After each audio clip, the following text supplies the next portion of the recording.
Aleluia, glória. Glória, Glória.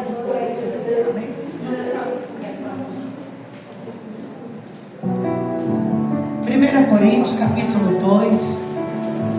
Louvado seja o nome do Senhor.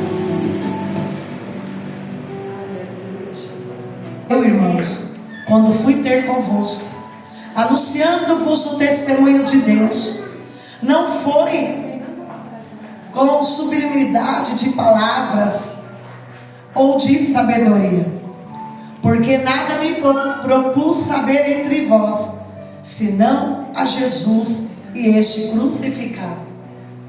E eu tive convosco em toda a sinceridade, fraqueza, temor e grande temor, porque a minha palavra e a minha pregação não consistiram em palavras persuasivas de sabedoria humana, mas em demonstração do Espírito e de poder, para que a vossa fé não se apoiasse em sabedoria dos homens, mas no poder de Deus. Todavia falamos sabedoria entre os perfeitos, não, porém a sabedoria deste mundo, nem dos príncipes deste mundo, que se aniquilam, mas falamos da sabedoria de Deus, oculta em mistério, a qual Deus ordenou antes do século para a nossa glória, a qual nenhum dos príncipes deste mundo conheceu, porque se conhecessem, não teriam crucificado o Senhor da glória. Mas como está escrito, as coisas que o olho não viu, o ouvido não ouviu, e não subirão ao coração do homem, são as que Deus preparou para os que o amam. Da glória a Deus. E Deus já nos revelou pelo teu Espírito, porque o Espírito conhece todas as coisas e perscruta ainda as profundezas do coração de Deus. Fala conosco, confirma, testifica, em nome do Senhor Jesus, Pai. Revela, Senhor, a tua palavra e testifica, Espírito Santo, a palavra de justiça no nosso coração, nas nossas mentes, para a glória do teu nome. Da glória a Deus, possa sentar a glória de Jesus.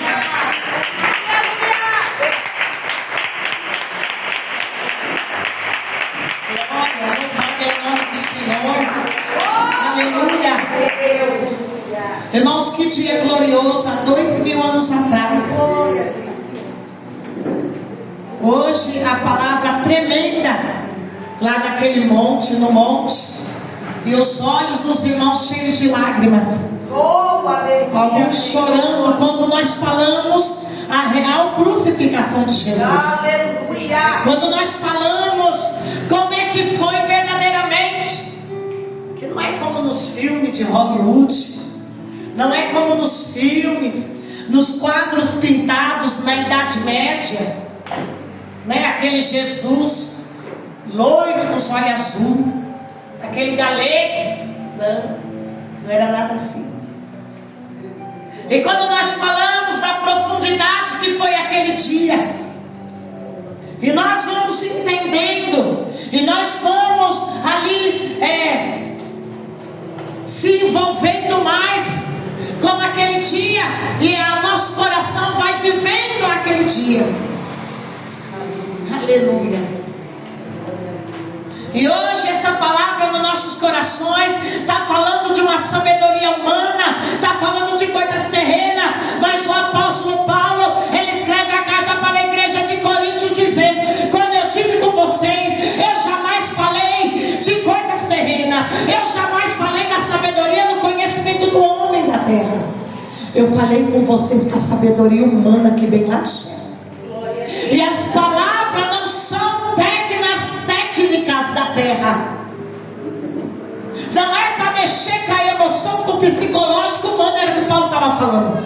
As minhas palavras, elas são demonstradas pelo poder do Espírito Santo de Deus, pelo poder de Deus, testificando em cada coração que Jesus é maravilhoso, aleluia,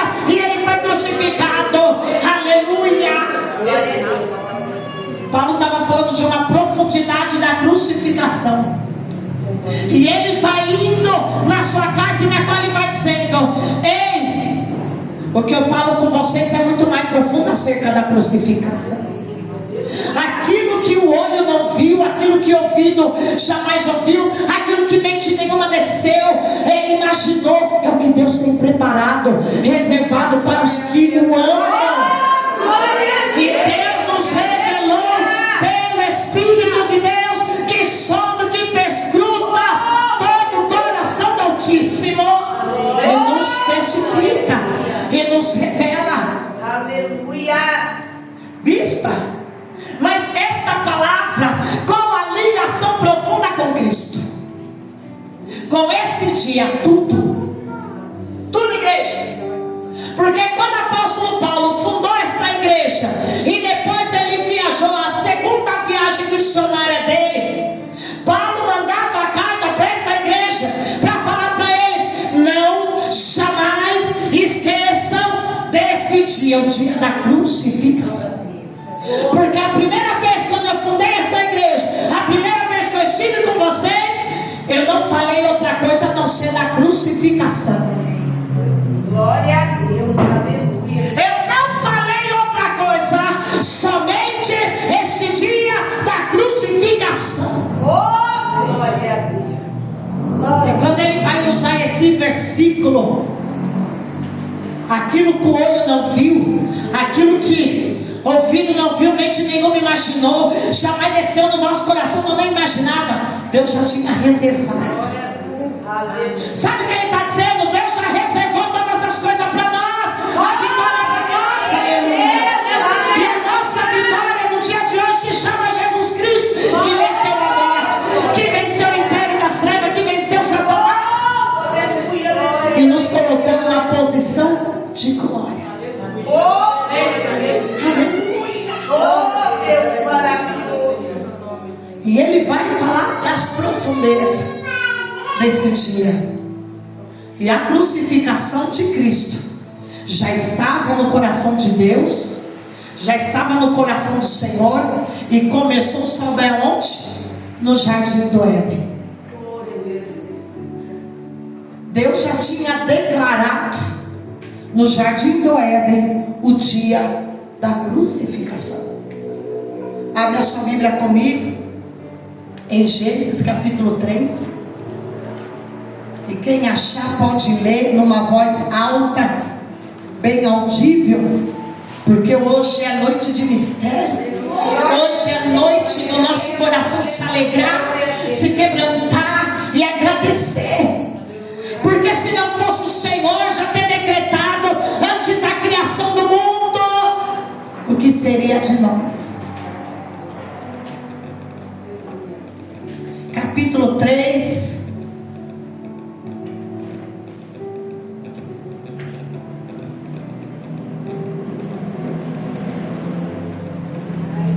Versículo 16, versículo 15.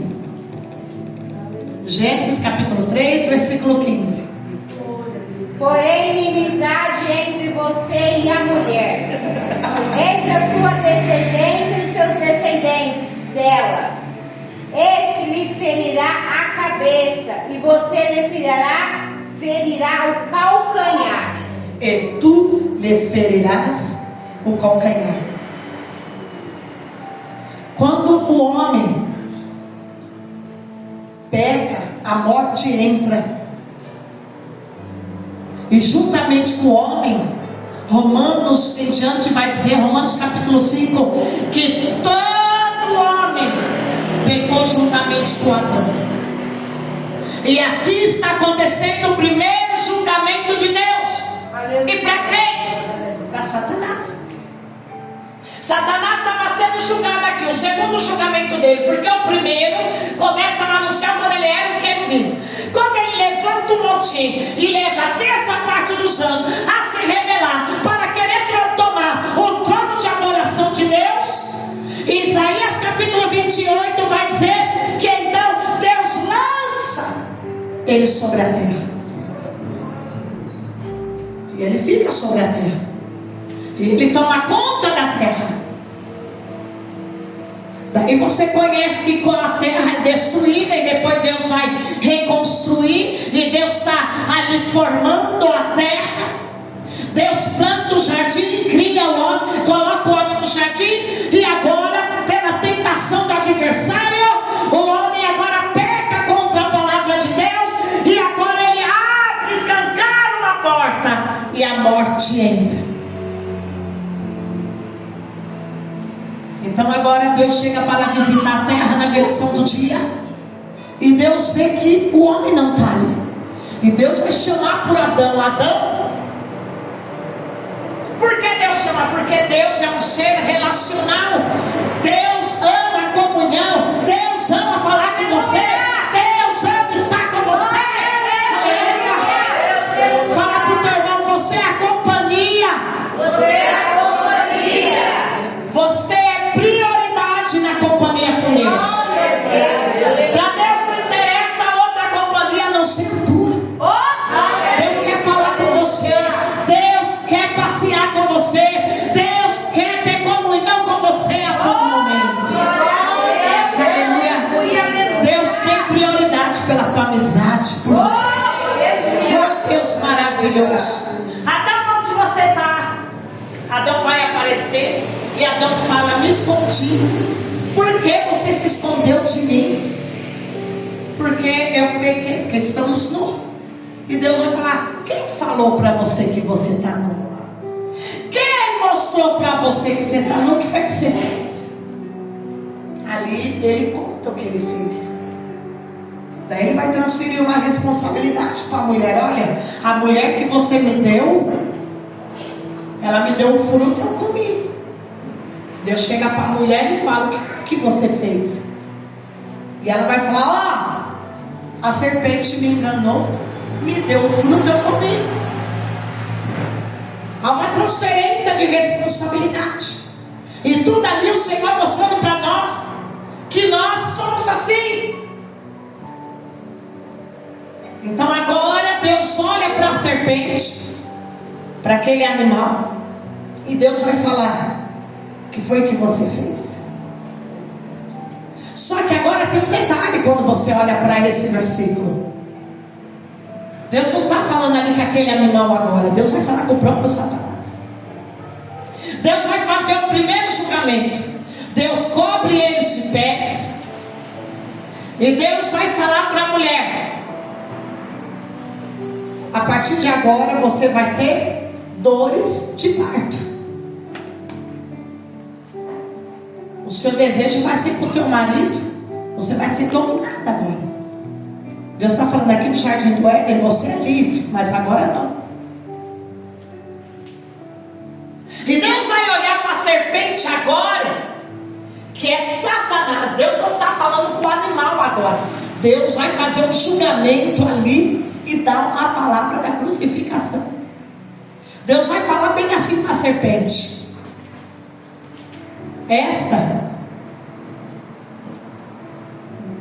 colocarei inimizade entre vocês. Olha Deus cortando. Primeira vez que Deus corta amizade. Estou colocando inimizade entre vocês. Esta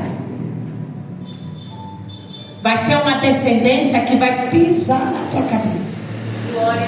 Vai esmagar a tua cabeça. Do ventre dela vai nascer um que vai esmagar a tua cabeça. Deus está falando para quem? Para Satanás. Deus não está falando para o animal ali. Deus estava falando para quem estava dentro do animal, Satanás. Do ventre dessa aqui, ó, vai nascer alguém que vai rachar a tua cabeça, vai ferir a tua cabeça, e tu vai sempre querer morder um calcanhar.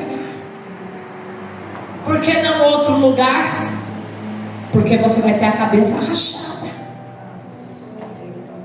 Deus estava falando para Satanás: ó, os teus planos de afastar o homem de mim, da minha santidade, da minha presença, não tem poder, porque a tua batata está assando. É isso que Deus está falando.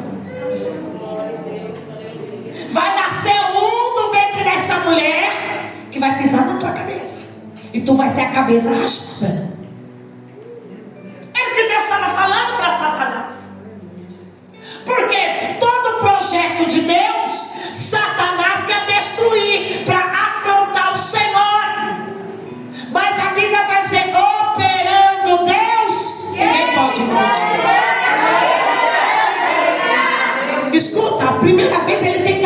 motim lá no céu, quando ele era um anjo que ficava diante da face de Deus, adorando a Deus.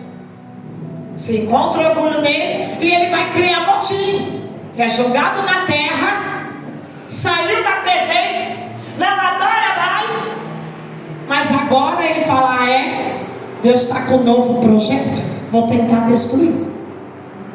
O que foi que ele fez? Ele tentou a Eva a comer da árvore que não podia comer. Eva come e dá para o marido, imediatamente a morte entra. Para quê? Para cortar relacionamento com Deus. Só que Deus vai falar: pera aí, não vai cortar relacionamento comigo não, porque eu ainda tenho uma carta na manga. E Satanás não sabia que Deus tinha uma carta na manga. O Senhor sempre tem uma carta na manga. O diabo pode se levantar para tentar acabar com o teu projeto. Satanás pode tentar fazer o que for contra você escolhido, mas o nosso Deus nunca perde para Satanás. Nosso Deus tem uma carta na manga, e a carta na manga se chama: eu tenho algo novo, eu tenho provisão, eu tenho vitória, eu tenho escape, eu tenho providência. Aleluia, aleluia, Deus maravilhoso.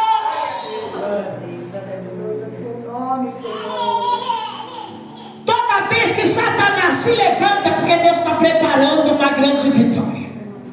Já decretou do céu uma grande vitória. E nós precisamos entender isso e glorificar a Deus por isso. Glória a Deus, aleluia. Aleluia, Deus maravilhoso. A partir daquele momento, igreja, que Deus faz esse julgamento,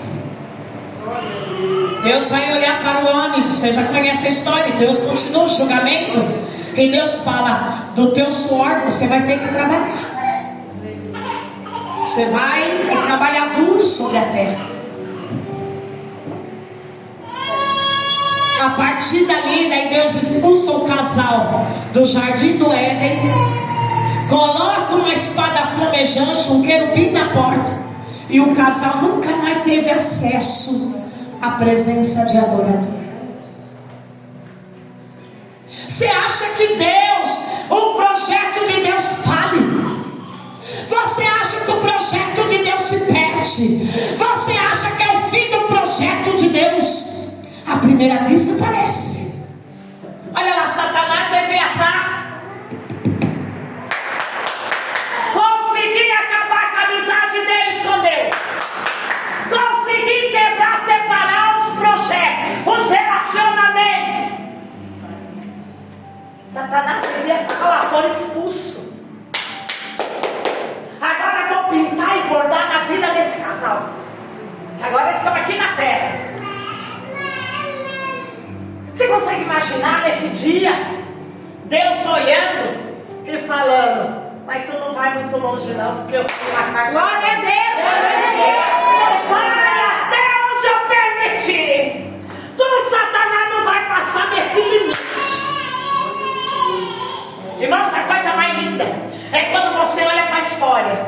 E agora nós vamos entrar lá em Mateus, capítulo 1, capítulo 2, que vai falar da genealogia de Jesus. As 14 gerações, de Adão até Noé dá 14, de Noé até os últimos profetas 14, dos últimos profetas até chegar Jesus, vai 14, ou seja, até Jesus deu na quantidade de 48 gerações, até chegar em Jesus, aquele que ia do ventre da mulher pisar na cabeça de Satanás. E ao longo de toda essa era, de todo esse tempo, de toda essa história, Satanás, ele sabia dessa palavra. Satanás sondava todas as gerações. Sabe o que Satanás temia? Porque tinha uma palavra sobre a cabeça dele. Tinha uma espada sobre a cabeça dele. Qualquer hora vai acontecer, você não escapa da palavra. Vai acontecer, palavra de Deus, não vai por terra,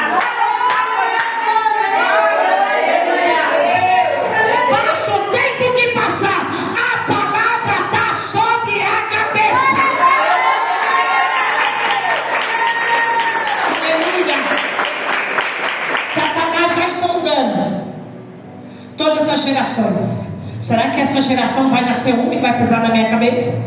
Será que essa geração, em cada geração ele fazia pior? O povo ficou tão ruim, que o Espírito Santo naquela época sondava e andava no meio do povo. Gênesis capítulo 6, o Senhor vai falar: não, o povo é muito ruim, não tem como o meu Espírito ficar, vou tomar ele. Sobe aqui para cima. O Espírito subiu para o céu. Capítulo 6 ainda, Deus olha para a terra e fala: meu Deus, a terra está pior.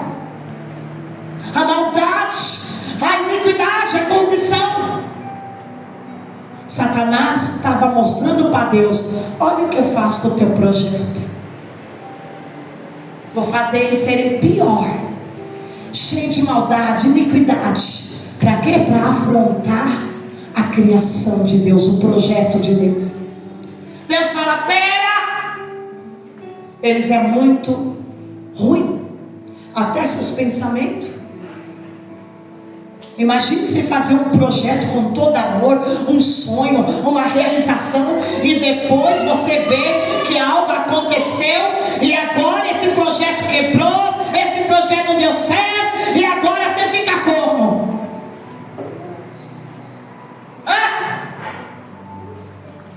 É a mesma coisa quando Satanás, a gente consagra o filho, consagra o lar, consagra o sonho, consagra algo para o Senhor. Daí depois Satanás entra, começa a trabalhar na vida dos filhos, na vida do marido, começa a trabalhar no trabalho, nos sonhos, nos projetos, para querer mostrar para nós: eu não falei? Não vai dar certo. O que saiu do teu ventre, ó, vai ser bandido, vai ser drogado, vai ser viciado, vai ser rebelde, vai ser isso, vai ser aquilo. Satanás faz isso. Daí você fala: mas eu criei meu filho com todo amor, dei a melhor educação, dei princípios, ensinei o caminho de Deus. Mas é um espírito, é um demônio, é o diabo afrontando a tua fé para dizer: quanto mais você ora, mais eu faço pior. É assim que Satanás quer. Por quê? Porque Satanás sabe que aquela alma é o projeto de Deus. Glória a Deus, aleluia. É por isso que você não pode parar de orar. Aleluia. Oh, glória a Deus. Deus fala: vou destruir a terra, manda o dilúvio. Escolhe Noé e manda o dilúvio. Começa a geração tudo de novo. Noé e os filhos dele saem da arca, começa a geração. Assim que sai da arca, o primeiro pecado: Noé fica bêbado, plantam uma vinha, fazem a colheita, fazem o vinho. Noé fica bêbado, e um dos filhos do Noé vê a nudez dele. Noé vai amaldiçoar para sempre um dos filhos dele, que é o neto dele, porque o neto dele riu. E essa maldição se alastrou por gerações, e Satanás entrou. Satanás aí, tá vendo? Não adianta destruir, mandar dilúvio, não. É que o diabo afrontava. Não adianta mandar dilúvio, não, porque eu vou estar sempre aqui, afrontando os sonhos e os projetos de Deus.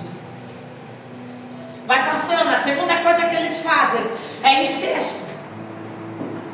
Depois ele coloca idolatrias. Depois ele vai colocando um matando o outro, um piorando pior que o outro. Então Deus agora escolhe sacerdotes, e Deus manda o Espírito Santo sobre os sacerdotes. E os sacerdotes davam palavra, faziam a expiação do pecado para que pudessem louvar ao Senhor. Olha o Senhor trabalhando: eu quero que me louva, eu quero que me adore. Então Deus enviava o Espírito Santo sobre o sacerdote, ele fazia o sacrifício, daí toda a nação podia louvar. Passa-se o tempo, agora por causa da natureza pecadora eles não querem mais sacerdote. E agora chegamos em Samuel, 2 Samuel capítulo 14. E agora ele chega em Samuel e eles vão dizer: nós não queremos mais sacerdote, não. Agora nós queremos um rei para nós.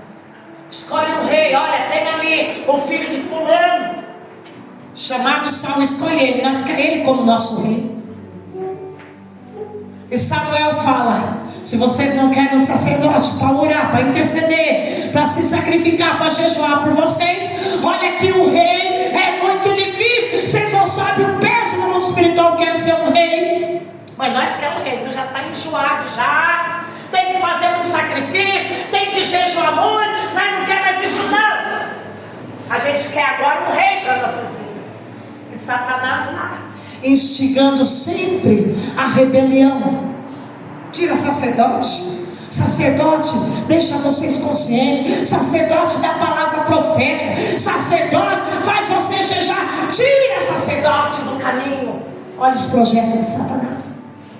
Eles escolhem o rei. Você conhece a história de Saul? Saul assume o trono, e agora Saul começa a desobedecer a palavra de Deus. E a Bíblia vai dizer que o Espírito da parte de Deus vai na vida de Saul, atormenta Saul, e o povo vai indo de pior para pior. E Satanás está lá. Bom, eles escolheram Saul. Saul aí não é esse aí não que vai pisar na minha cabeça, porque ele pecou, eu fiz ele pecar. Ele pecou, então não é esse aí não que vai pisar na minha cabeça. Ele está sondando todas as gerações. Depois vem Davi. Ele vai fazer Davi pecar com Batseba. Vai fazer Davi matar um soldado.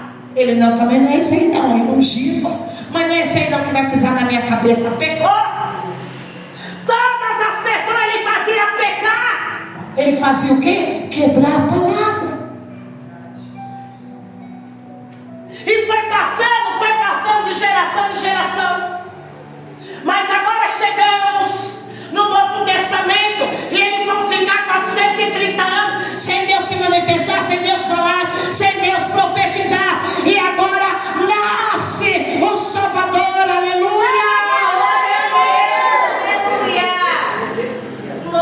Quando a humanidade estava em trevas, quando a humanidade achava que não tinha mais gente, quando a humanidade achava que não tinha mais gente, a glória de Deus não manifestava mais, ninguém mais jejuava, ninguém mais orava. Mas a Bíblia vai dizer que havia um casalzinho de idosos, Ana e Zacarias. E todo dia, ela com 84 anos, viúva, todos os dias ela ia no templo adorar a Deus, esperando a promessa da consolação, esperando a palavra acontecer. Mateus capítulo 2 vai dizer que ela todo dia jejuava, todo dia ela falava para Deus: cumpre a promessa, cumpre a promessa, cumpre a promessa, que o Senhor vai vir o Salvador que vai pisar na cabeça do diabo. Ela não desistiu, 84 anos, e buscando a Deus todos os dias. Havia um homem ali no templo juntamente com ela, e eles buscavam, já idosos, e ele dizia: Senhor, eu vou fechar meus olhos, pela minha idade não vem a promessa se cumprir, Senhor. Será que a tua palavra não vai se cumprir, Senhor? E de repente a Bíblia vai dizer que chega Maria e José com Jesus nos braços. Jesus tinha 7 dias de nascido. E quando Ana olha para aquela criança, quando eles foram dar as suas ofertas, apresentar a criança conforme a lei de Moisés, quando Ana olha aquela criança, o Espírito do Senhor toma a vida de Ana, e Ana começa a falar em línguas, e Ana começa a adorar, e Ana começa a adorar a Deus, e ela fala: bendito seja o nosso Deus que vai cumprir a promessa. Aleluia! Mateus capítulo 2 vai dizer que agora chega Zacarias, e Zacarias vê Ana saltando, pulando, glorificando, e quando ele olha para a criança, ele vai dizer: bendito seja Deus e Pai, que hoje cumpra a tua palavra. Chegou o nosso Salvador, chegou aquele que vai pisar na cabeça de Satanás. Glória a Deus, aleluia. Quanto tempo se passou, mas a palavra nunca caiu por terra. A palavra, ela tem dia, ela tem hora, ela tem momento para se cumprir. Então não desista.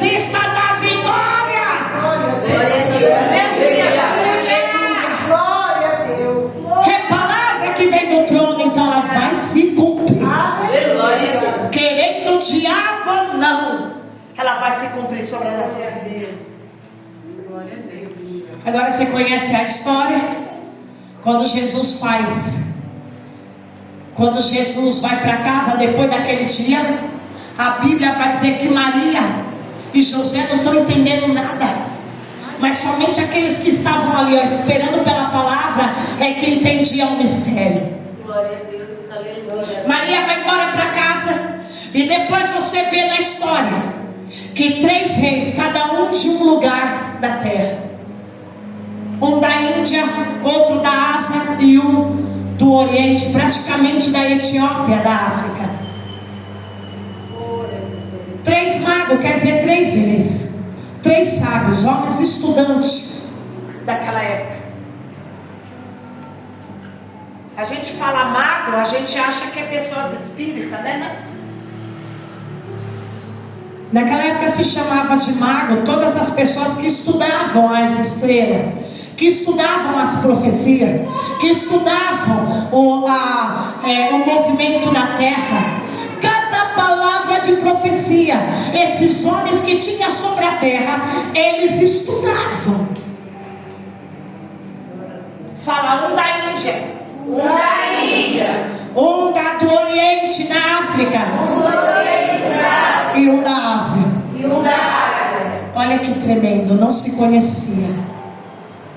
Mas o poder do Espírito de Deus vai trazer um de lá da longura, outro lá do outro continente, outro lá de outro lugar, e vai fazer eles se encontrarem, movidos pelo Espírito Santo, avisados que o Salvador nasceu e qual era o sinal? Uma estrela vai guiar vocês. Essa é a profecia. E eles se encontram. E agora eles vão até Herodes. E quando eles chegam na cidade de Belém, em Herodes, no palácio de Herodes, o rei Herodes da época, em Jerusalém. Quem são esses homens? Da onde apareceu? Eles vieram falar que estão seguindo a estrela, a profecia. Eles estão seguindo a palavra. E a palavra se cumpriu. Um rei acabou de nascer sobre a terra. Nesse exato momento, Satanás entra em Herodes. E Satanás vai dizer o quê? Nasceu um que vai pisar na minha cabeça? O quê? A palavra de profecia se cumpriu? Sabe o que Satanás faz através de Herodes? Ele manda matar todas as crianças recém-nascidas até 2 anos de idade. E o soldado sai naquela noite e mata todas as crianças.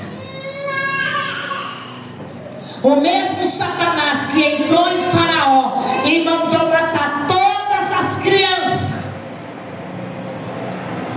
é o mesmo Satanás que está em Herodes e mandando matar todas as crianças. Mas a Bíblia vai dizer que o anjo Gabriel aparece para o casal e fala: pegue a criança, para José, e fala: pegue a criança e vai se esconder lá no Egito.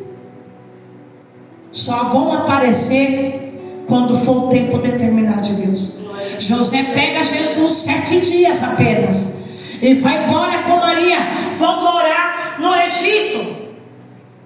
E Deus fecha essa história. Muitos estudiosos tentam até hoje tentar saber o período de Jesus, dos 7 dias até os 11 anos, 12 anos de idade. Que lugar do Egito? Porque Deus escondeu ele lá. Sabe o que aconteceu? Na verdade, Deus escondeu Jesus no território do inimigo, enquanto o inimigo estava vasculhando a terra. Fala, meu Deus é inteligente. Meu Deus é inteligente. Egito, conhecido como lugar pagão de vários deuses. Deus esconde o filho dele lá. Glória a Deus, aleluia. Deus é inteligente, igreja. Deus sabe trabalhar. Nós aqui não sabemos de nada. Glória a Deus. Nós ficamos tentando adivinhar qual o próximo passo de Deus. E Deus está mostrando para nós: você não precisa adivinhar nada. Eu faço do meu jeito, da minha forma, da minha maneira. Eu trabalho como eu quero.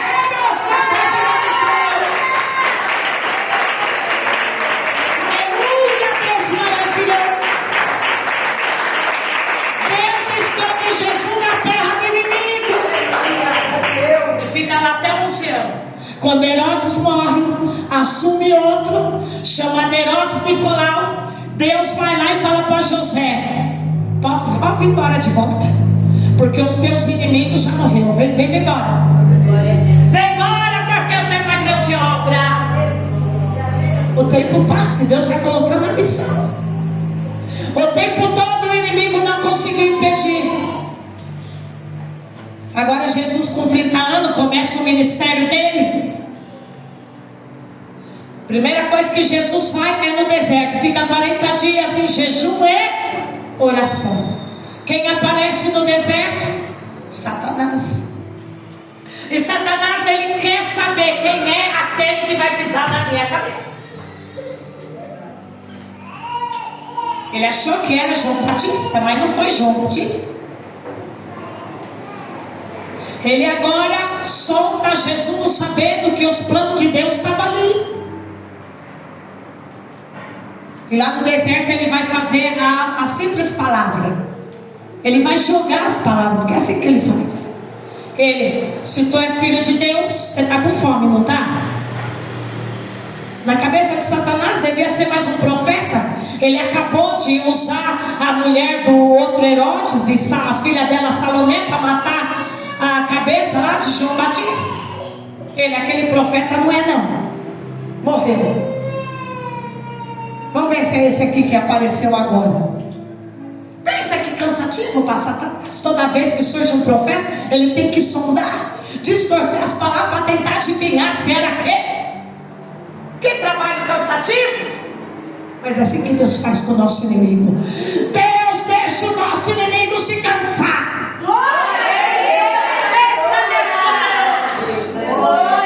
Porque ele não consegue adivinhar, saber do projeto no coração de Deus. O que Deus tem para você, meu irmão, é tão grande, é tão especial, que o diabo nem imagina. Aleluia. Ele chega lá no deserto e vai falar: tu tá com fome, não tá? Fala para essas pedras transformar em pão. E come. Por quê? Porque Satanás sabia: para transformar pedra em pão, tem que vir de Deus, tem que ter poder de Deus. Mas Jesus usa o quê? A palavra. Jesus não deu para Satanás o que ele queria. Ele queria saber quem é a pessoa que vai pisar na cabeça dele. E Jesus fala: nem só de pão viverá o homem, mas de toda a palavra que sai da boca de Deus.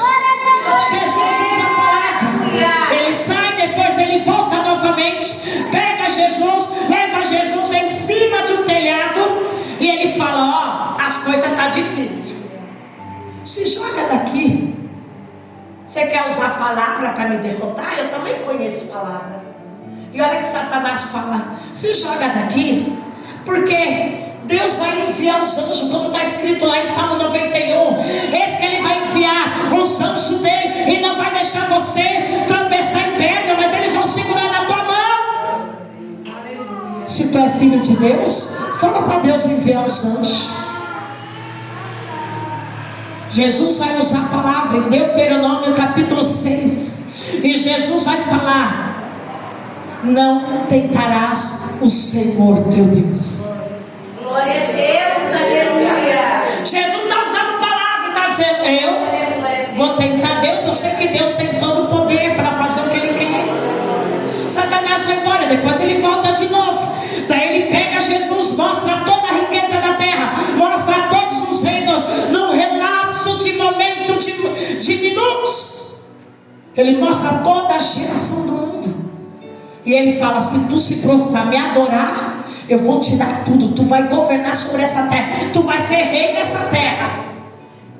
E Jesus usa a palavra novamente, Deuteronômio capítulo 6 ainda.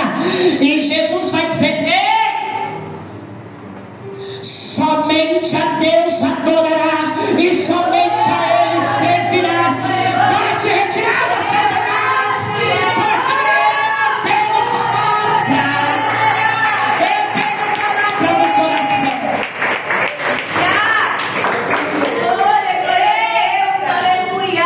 Satanás vai sondando, vai entrando nos corações. Estão perseguindo Jesus, estão querendo matar Jesus. Satanás vai falando nos ouvidos. E agora eles crucificam Jesus.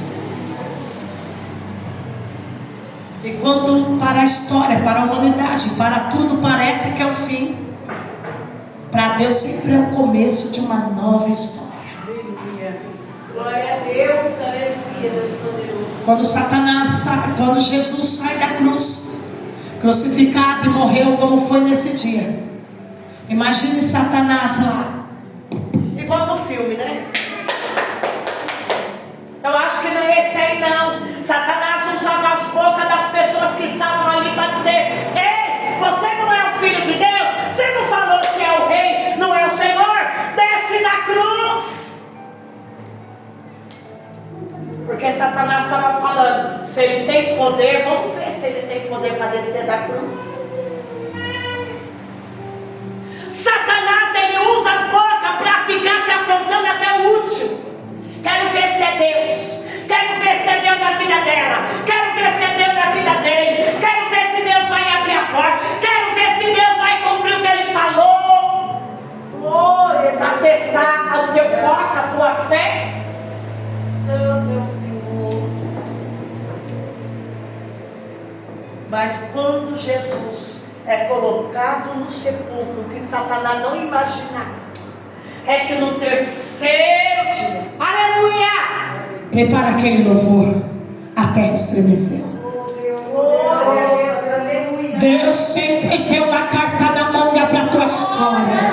Nunca vai ser o fim. Mas no terceiro dia, a pedra foi removida e Deus ressuscitou. E Satanás teve a cabeça rachada. Jesus pisou na cabeça dele, aleluia. E ele foi derrotado. Ele não tem poder sobre a tua vida. Ele não tem poder sobre a tua história. Ele foi derrotado, aleluia. Jesus ressuscitou pelo poder de Deus. E está aqui na tua vida para dizer: eu faço tudo novo. Não vai ficar morte nenhuma. Não vai ficar nada morto. Não vai ficar vale seco. Não vai ficar escassez na tua vida. Porque o meu poder te ressuscita. Se coloca de pé, aleluia. Não vai ser diferente. O teu sonho, o teu projeto não vai ficar no sepulcro, mas vai vir para fora, para a vida, pelo poder de Deus. Aleluia. Ele é maravilhoso. Feche teus olhos. bota esse louvor, filha. Aleluia, de glória a Deus. Aleluia, aleluia. A terra Estremeceu os sepulcros e as nuvens. abaixa só um pouco, filho. E me dei. É Deus. Não é o fim. Teus sonhos, tudo que Deus tem reservado para você, aquilo que o teu olho não viu, ouvido não ouviu, a sua mente jamais imaginou, Deus já reservou na cruz do Calvário. Foi selado, foi decretado já a vitória. Aleluia. Aleluia, aleluia. Aleluia, glória a Deus. Adianta um pouco, filha.